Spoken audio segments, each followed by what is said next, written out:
আগামী 14 মে জনপ্রিয় প্ল্যাটফর্ম ফেসবুকের সিনেমাওয়ালা পেজে মুক্তি পাচ্ছে নতুন micro drama series silver Sadia.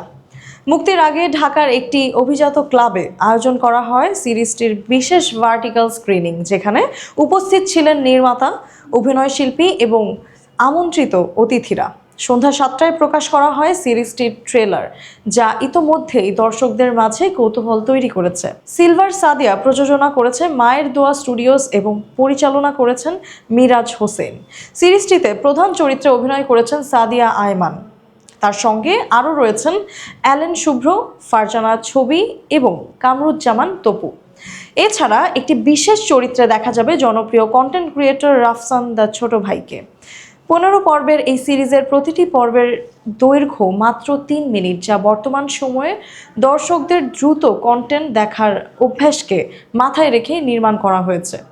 নির্মাতা মিরাজ হোসেন জানান, স্বল্প দৈর্ঘ্যের গল্প বলার এই ফরম্যাট বাংলাদেশের ডিজিটাল বিনোদনের নতুন ধারা তৈরি করতে পারে। গল্পে উঠে এসেছে এক নিম্ন মধ্যবিত্ত পরিবারের মাদ্রাসা পড়ুয়া মেয়ের জীবন, যে গোপনে গেমিংয়ের প্রতি নিজের ভালোবাসা লালন করে।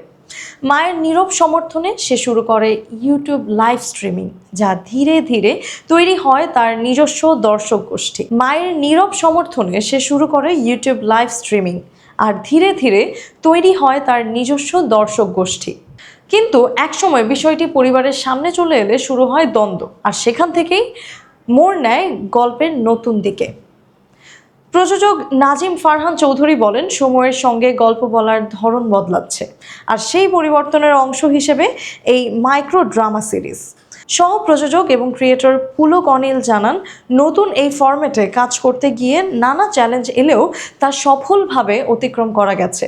সব মিলিয়ে সিলভার সাদিয়া শুধু একটি সিরিজ নয়, বরং বাংলাদেশের ডিজিটাল বিনোদন অঙ্গনে নতুন এক অধ্যায়ের সূচনা বলেই মনে করছেন সংশ্লিষ্টরা।